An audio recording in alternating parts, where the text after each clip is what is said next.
Mesdames et messieurs, bonsoir et bienvenue sur Sahel TV. Nous nous excusons pour ces quelques minutes de retard dû à un incident technique. Tout de suite, les principaux titres de ce journal. Un coup dur pour la cohésion de l'opposition mauritanienne. 4 des partis politiques la composant font cavalier seul et désignent un candidat unique.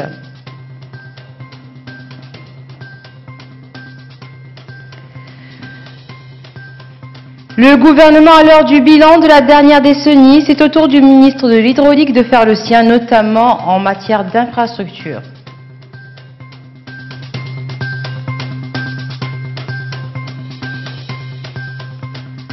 Abdelaziz Bouteflika confirme sa candidature mais promet une élection anticipée où il ne sera pas candidat.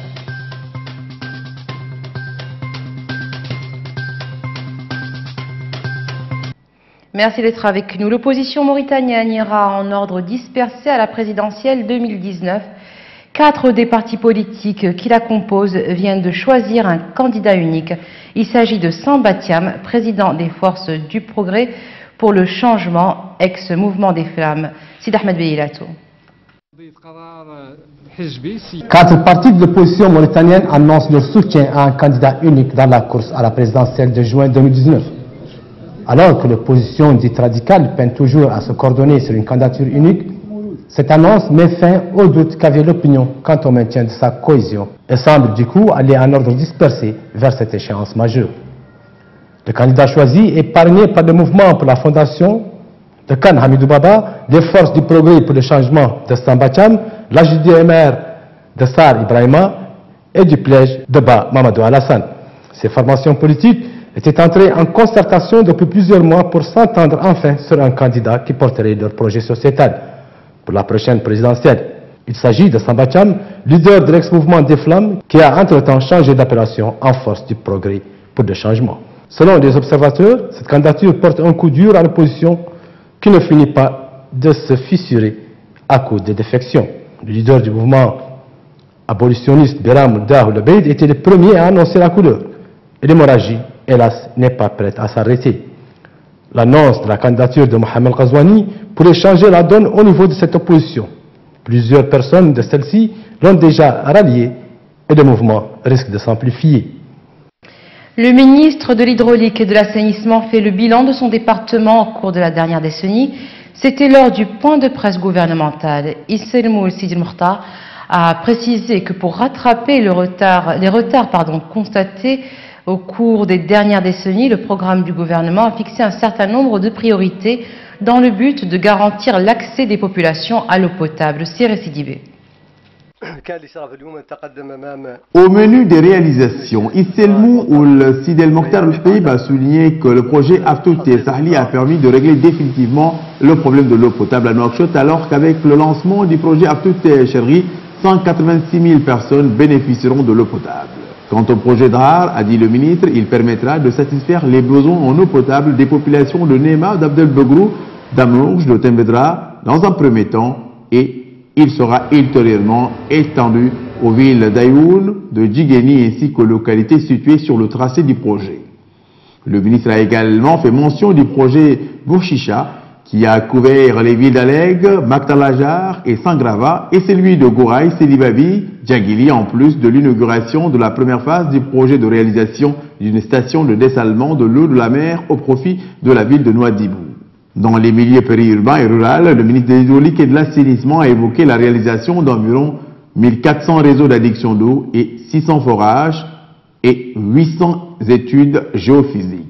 Abordant le secteur de l'assainissement, Isselmou Ould Sidi El Mokhtar El-Habib a indiqué que la réalisation du projet d'évacuation des eaux de pluie dans certains quartiers de la ville de Nouakchott s'est imposée comme une urgence. Il s'agit, a-t-il dit, d'une œuvre lancée en 2013 qui se poursuit dans les zones où se trouve encore de l'eau grâce à un réseau long de 42 km dans les quartiers sinistrés. Toujours à Nouakchott, il a été réalisé dans le cadre du projet d'évacuation des eaux de ruissellement en projet de 31 km et 3 stations de pompage d'une capacité de 240 000 m3 jour, a rappelé le ministre de l'Hydraulique et de l'Assainissement. Au niveau régional, le ministre de l'Hydraulique et de l'Assainissement a souligné qu'au regard de l'absence de réseau d'assainissement, il a été procédé à la prise en compte des besoins des populations de certaines villes et l'élaboration de plans d'action pour 9 villes de l'intérieur du pays, tandis que d'autres plans sont en cours d'exécution pour les autres villes du pays. La Mauritanie a dépêché en Centrafrique une nouvelle unité de la gendarmerie sous la bannière de la Force de maintien de la paix des Nations Unies dans ce pays. Cette unité compte 140 membres, dont 11 officiers et 32 sous-officiers, ainsi que 97 gendarmes. Cette unité avait suivi pendant quelques mois des formations sur les opérations de maintien de la paix. Il s'agit notamment de la protection des personnes et des biens, la sécurisation et la protection des locaux onusiens, ceux des administrations et des hautes personnalités. Autre mission de cette unité, répondre aux exigences des opérations humanitaires dans un pays en crise. Le président algérien Abdelaziz Bouteflika s'est engagé ce soir, s'il était élu le 18 avril, à ne pas aller au bout de son mandat et à se retirer à l'issue d'une présidentielle anticipée dont la date serait fixée. Dans la soirée, la candidature de l'actuel président a été déposée par son directeur de campagne, une candidature qui continue de déclencher une contestation de son pouvoir sans précédent depuis son élection à la tête de l'État il y a 20 ans. Des manifestations ont rassemblé à Alger à travers le pays des dizaines de milliers d'hommes et de femmes de tous âges. Mais le président et ses partisans semblent décidés à ne pas céder à la rue. Ceux qui ont conditionné leur participation au retrait de la candidature du président de la République sans le moindre scrupule pour le respect des règles de la compétition politique en démocratie seront déçus. C'est ce qu'a fait savoir aujourd'hui El Moujahid, organe de presse officiel du gouvernement, dans son éditorial traditionnel vecteur de messages. 9 soldats maliens de la force conjointe du G5 Sahel ont été tués vendredi dernier après que leur véhicule ait sauté sur un engin explosif improvisé à Boul-Kessir, dans la région de Mopti, au centre du Mali. C'est ce qu'indiquent des sources proches du ministère malien de la Défense. Ces soldats faisaient partie des forces qui patrouillent à la frontière du Mali avec le Burkina Faso pour prévenir les actes terroristes dans les deux pays. Ces attaques récurrentes ont lieu alors que la force conjointe du G5 Sahel a lancé ses opérations contre les groupuscules djihadistes dans la sous-région. La force anti-djihadiste du G5 Sahel doit être composée à terme de 5000 soldats déjà mobilisés à hauteur de 80%. Des soldats issus du Niger, du Mali, du Tchad, de Mauritanie et du Burkina Faso. Elle a été initiée en 2017 par ces pays pour lutter contre les groupes terroristes qui essaiment dans l'ensemble du Sahel. Rafales de tirs, bombardements, explosions et fumée noire, un déluge de feu s'est abattu ce dimanche sur l'ultime bastion des djihadistes du groupe État islamique, encerclé par des forces arabo-kurdes qui ont donné l'assaut final sur le village de l'est de la Syrie dans lequel ils sont retranchés.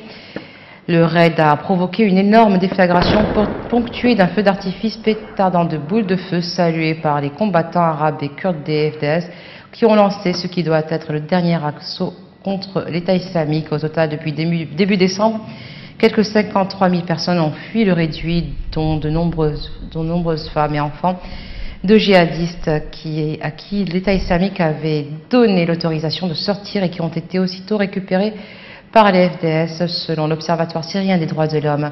Mais dans les tunnels bombardés, il reste toujours des femmes et des enfants de djihadistes étrangers.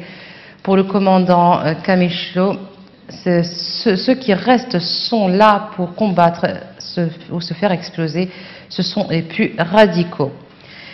Bernie Sanders a choisi un ton intimiste plutôt pour entamer hier samedi sa campagne en vue d'obtenir l'investiture du Parti démocrate à l'élection présidentielle américaine de 2020. Le sénateur du Vermont, 77 ans, a choisi de lancer sa candidature au Brooklyn College dans le faubourg new-yorkais où il a grandi au sein d'une famille modeste, voulant ainsi marquer sa différence avec le président Donald Trump, choyé par son père, riche promoteur immobilier. Aujourd'hui, je souhaite vous accueillir dans une campagne qui dit haut et fort que les principes fondateurs de notre gouvernement ne sont pas la culpabilité, la haine et le mensonge. Bernie Sanders devait se rendre aujourd'hui à Selma, dans l'Alabama, afin de commémorer les marches des droits civiques qui s'y étaient déroulées en 1965. Il participera ensuite à un meeting à Chicago où il a obtenu son diplôme d'université et commencé à militer contre la ségrégation dans les campus. Au FESPACO, pour terminer, un film rwandais décroche l'étalon d'or de Yenenga. Pour la première fois, le Rwanda obtient la plus haute distinction du Festival panafricain du film et de la télévision de Ouagadougou.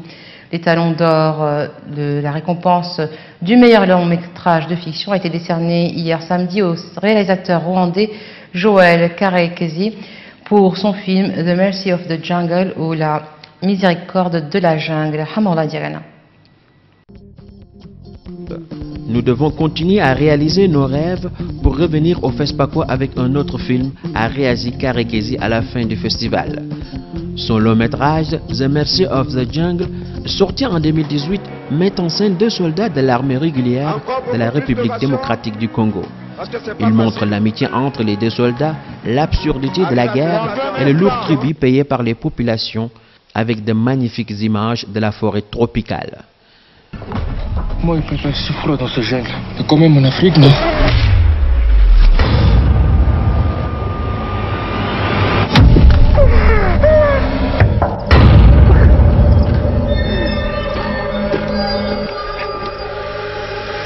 C'est comment malaria? Je suis désolé, nous n'en avons pas. Descendez, vélo!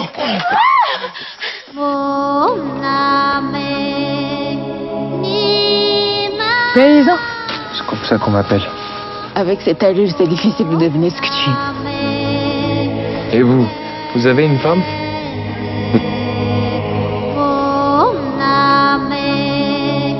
De ce côté-là, les Congolais, les Angolais et les Zimbabwéens. De l'autre côté, les Rwandais. Maman! Vous avez toujours peur, sergent? Ne plus pouvoir distinguer l'innocent du coupable. Joël Karekezi était ému de recevoir son trophée en présence du président rwandais Paul Kagame. Ce dernier a pris part à la cérémonie de remise des prix aux côtés des chefs d'État du Burkina Faso, Roch Marc Christian Kaboré, et du Mali, Ibrahim Boubacar Keïta. Joël Karekezi, qui prenait part au FESPACO pour la première fois, est un orphelin du génocide rwandais de 1994. Il a grandi dans des camps de réfugiés et s'est formé seul au cinéma. Les talons d'or, tout le monde rêve de ça. Et je pense aussi que c'est un grand... Pour moi, je pense que ce serait une bonne surprise pour moi, mais aussi c'est un bon cadeau pour mon pays, le Rwanda. The Mercy of the Jungle remporte également le prix du meilleur interprète masculin décerné à Marc Zenga pour son rôle du sergent Xavier. L'étalon d'argent a récompensé le film Karma de l'Égyptien Khaled Youssef. Et l'étalon de bronze a été décerné au Tunisien Mahmoud Ben Mahmoud pour le film Fatwa. La 26e édition du FESPACO, qui marquait le 50e anniversaire de ce festival, le plus grand d'Afrique, a été marqué par de nombreux témoignages sur le harcèlement subi par les femmes dans le milieu du cinéma. Dans un instant. Et voilà, ce sera tout pour ce soir. Tout de suite, le rappel des titres. Un coup dur pour la cohésion de l'opposition mauritanienne. 4 des partis politiques la composant font cavalier seul et désignent un candidat unique.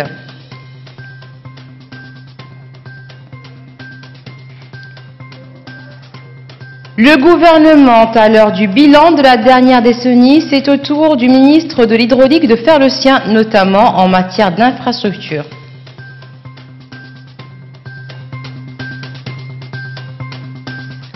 Abdelaziz Bouteflika confirme sa candidature mais promet une élection anticipée où il ne sera pas candidat.